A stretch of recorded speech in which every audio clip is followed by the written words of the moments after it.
Kalian pernah gak sih ngerasa kalau kehadiran kalian di dunia ini cuma jadi topping dunia, alias pelengkap manusia-manusia lainnya? Kalian harus melihat kemesraan orang lain yang dimana kalian sendiri juga udah muak dengan segala hal itu. Hai, hello, annyeong. Ketemu lagi sama gue Yuni dalam Yuni Diary. Jadi di sini gue sedikit punya cerita dari Twitter atau aplikasi X yang dimana gue udah bookmark. Tapi hilang gitu tweetnya. Tapi untungnya gue udah screenshot. Jadi gue bakal bacain itu. Jadi cerita random ini dikirim oleh Fikri, yaitu kelas 8C, dengan judul Kami Sekolah Bukan Numpang Resepsi. Kelas 8 berarti SMP dong ya. Nah, dia bilang, sekolahku sih biasa aja, kayak sekolah SMP negeri pada umumnya. Kursi bunyi, tembok retak, kantin yang cuma jual gorengan. Tapi ada satu hal yang gak biasa di sekolah ini, yaitu pasangan suami istri yang selalu bikin kami gak nyaman. Kira-kira apa yang bikin Fikri dan yang lainnya ini gak nyaman ya? Jadi ada pasangan guru, namanya Bu Linda, guru IPS, dan suaminya Pak Yuda, guru matematika. Jadi mereka ini pindahan dari sekolah lain, ceritanya begitu ya. Tapi gak diceritain detail sih gimana. Pokoknya dari awal mereka datang ke sekolah, semua guru pada seneng. Katanya mereka pasangan yang kompak dan inspiratif. Tapi setelah beberapa minggu, kami sadar satu hal. Mereka berdua nggak bisa bedain sekolah sama bulan madu. Oke. Sempat waktu Pak Yuda ngajar, Bu Linda sering tiba-tiba masuk ke kelas cuma buat ngomong, "Sayang, kamu udah minum air belum?"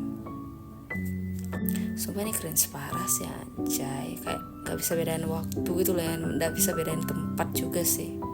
Kita, para murid yang duduk di kelas langsung saling pandang. Kayak, "Bu, ini kelas bukan dapur rumah tangga." Tapi ya itu kan cuma suara dalam hati kami aja.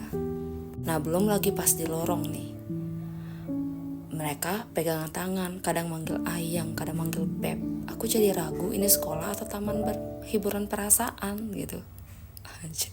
Ya sih anjay. Apa sih, cringe banget, cringe parah ini. Nah, momen yang paling gak masuk akal, pernah Bu Linda lagi marah ke teman kami karena gak ngerjain tugas. Lalu tiba-tiba Pak Yuda masuk dan bilang, "Jangan marah-marah terus, nanti cepat tua cantik istriku." Seketika kami semua yang ada di kelas pengen teriak, "Pak, ini bukan waktunya flirting. Teman kita lagi dimarahin loh." Gitu. Sumpah. Oke, next. Yang ini kami benar-benar muak. Hari Senin, upacara bendera, kami semua berdiri di bawah matahari jam 7 pagi. Pak Yuda yang jadi pembina, tapi tahu apa yang dia bilang di pidatonya? "Mari kita mencontoh pasangan harmonis seperti saya dan Bu Linda. Karena cinta kami tulus bisa menyatukan visi pendidikan." Gila gak sih? Gila sih. Kalau gue di sana udah mual kali, kayak apa sih anjay. Anak-anak yang lain kelas 8 dan kelas 9 langsung facepalm massal. Kayak wajah datar ya kayak. Oke.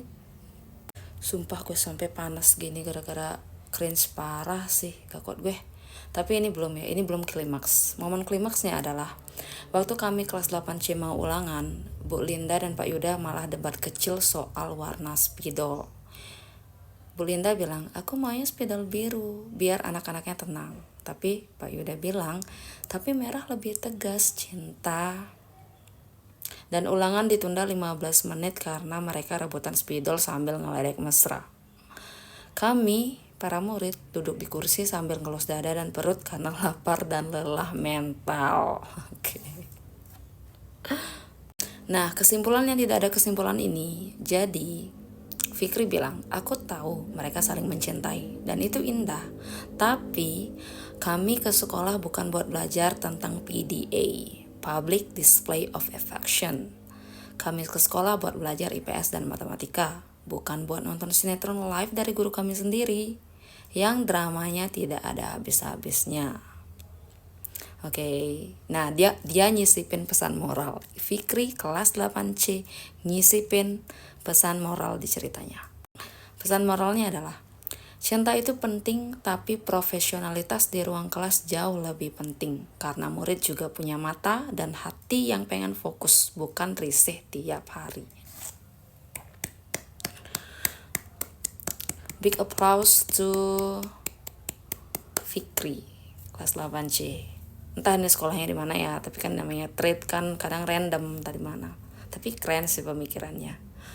Tapi ya Fikri, semoga kamu untuk selanjutnya, ini nggak tahu nih tahun berapa ya, maksudnya kan memang di postnya beberapa bulan lalu kan, tapi kan kita nggak tahu dia masih kelas 8 atau enggak ya.